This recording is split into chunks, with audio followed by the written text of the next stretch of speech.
natoa wito kwa wanajamii wote, tuhakikishe tunawapiga vita huyu Sativa, kuna Sarungi, kuna Mange na wengine wengi. Wakati mwingine sipendi sana kuwataja, ni kama tunazidi kuwapa umaarufu, lakini ni watu ambao wako mstari wa mbele. Wao tayari walishajisusa. Yawezekana wana uraia katika yale mataifa, wanaogopa kusema kwa sababu wanajua sheria zetu haziruhusu raia wa nchi mbili. Yawezekana wana uraia kule, kwa hiyo wanataka kutuharibia sisi. Naomba tuwapuuze kwa nguvu zote, tupambane nao, tuhakikishe wapenyezi ajenda hizi za kipuuzi ambazo zinaweza kwenda kuhatarisha usalama wetu na raia kwa ujumla.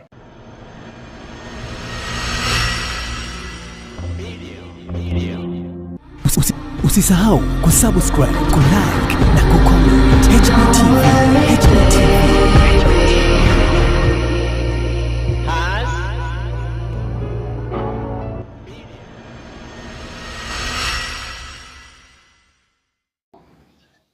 Asanteni sana. Kwa majina naitwa Filipo Mwakibinga, ni Mtanzania, mchambuzi wa masuala ya kijamii, kisiasa na kiuchumi.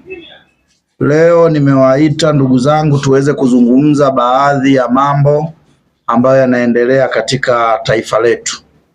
Tunao uhuru na haki ya kuzungumzia pale ambapo tunaona kuna jambo ama liko sawa kwa nia ya kupongeza, lakini yawezekana kwa kuna changamoto kwa nia ya kurekebisha. Upo mkakati ambao unaenezwa na unafanywa kwa makusudi na baadhi ya watu ambao wanajiita wanaharakati.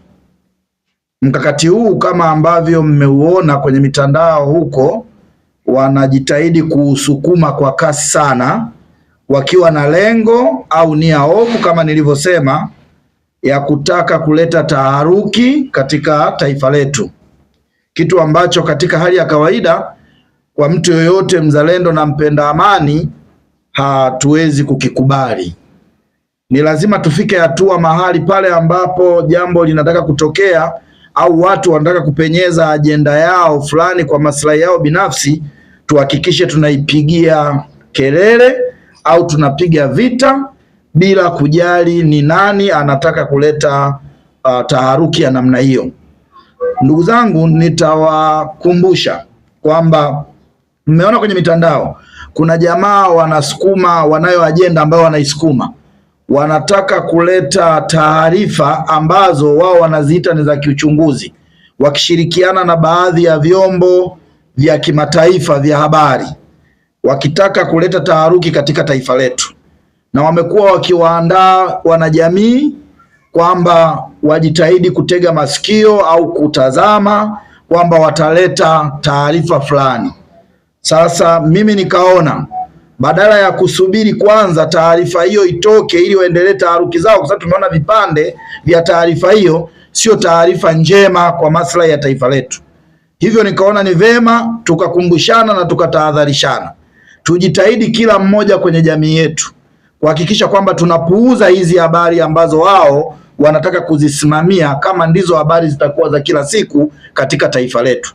Wameandaa wameungaunga vipande mbalimbali, matukio fulani fulani wameyachanganya, na unajua siku hizi mfumo wa sayansi na teknolojia wanatumia ujuzi huo ili kutaka kuwadaa umma wa Watanzania. Kwa Watanzania wazalendo, hatupasi kukubali jambo la namna hii. Ukijaribu kuangalia takriban siku 4 zimepita, wamekuwa bize kusambaza hawa wanaharakati wakina Sativa, sitaji kuwaficha, na hawa wakina Maria Sarungi, wamekuwa wakisambaza mtandaoni kwamba Watanzania wajiandae kuona, na hivi vyombo ambavyo wanavitumia huko nje ni vyombo ambavyo hata mataifa makubwa ambayo tumekuwa tukiiga demokrasia kwao wamevilalamikia.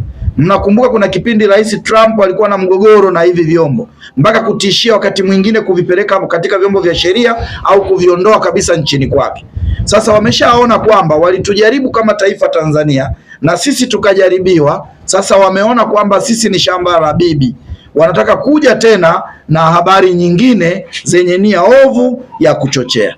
Ningeomba waandishi wa habari wa Tanzania, sisi nchi ni yetu sote, hatuna sehemu ya kwenda. ni vema mkajiandaa kuhakikisha kwamba taarifa zozote ambazo zinakuwa ni ovu na hazina maslahi kwa taifa letu, ninyi mkawa wa kwanza kuzipiga vita, kwa sababu ninyi pia ni kioo cha jamii na jamii imekuwa ikiamini kutoka kwenu. Endapo mtaacha mianya ya hizi taarifa za ovyo ziendelee kwenye taifa letu, hatimaye tutakuwa na jamii yenye kuchochea maovu, lakini tutakuwa na jamii ambayo haina umoja wa kitaifa, kwa sababu maslahi ya hawa watu binafsi wenyewe ni kuona kwamba Tanzania haitawaliki, kuona kwamba amani, usalama wa taifa letu unakuwa mashakani. Na wao ukijaribu kuangalia, wanafikiri kwamba wanamkomoa rais wa Jamhuri ya Muungano wa Tanzania. Kumbe urais ni taasisi. Rais aliyepo atapita kama walivyopita marais wengine, lakini taifa la Tanzania litabaki, nchi yetu itabaki. Vizazi vyetu vinapaswa kuirithi nchi ikiwa salama. Kama tutawaacha hawa jamaa wamejiorganize, wako wachache sana, lakini hatuna sababu ya kuwadharau, kwa sababu hata njiti moja ya kiberiti inaweza ikawasha msitu mkubwa.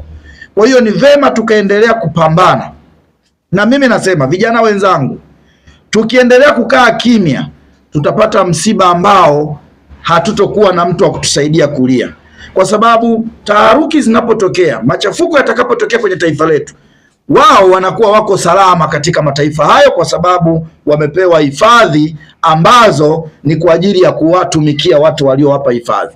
Wakati huo huku hawajafukuzwa, wakati huo katika taifa letu hawawindwi, hawatafutwi kama wanavyosema, lakini wameenda kule, wameshiriki kuongea vitu vya uongo. Mtavisikia vitu vya uongo, wale ambao mtapata nafasi ya kuvisikia ni vya uongo, lakini ni vema tukavipuuza na ni vizuri tukajua kwamba kweli katiba yetu inaruhusu kuwa na uhuru wa kutoa maoni, lakini ukienda kwenye ibara ya 29 ya katiba yetu utaona inatutahadharisha kwamba katiba hii na sheria hizi zimeundwa si kwa sababu ya mtu binafsi kutumia uhuru wake kujeruhi jamii kwa maslahi yake yeye.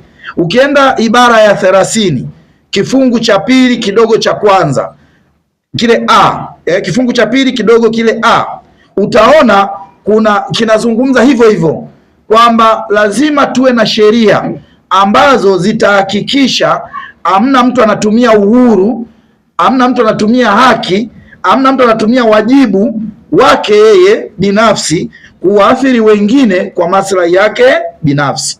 Kwa ni vema tukapiga kelele na tukapiga vita.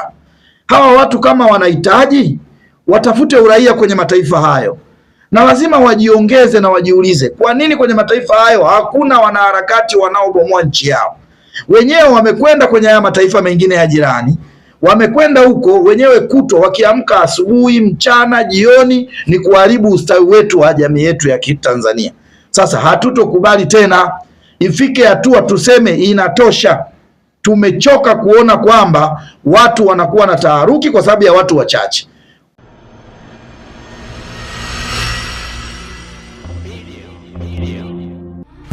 Usisahau kusubscribe, kulike na kucomment. HB TV.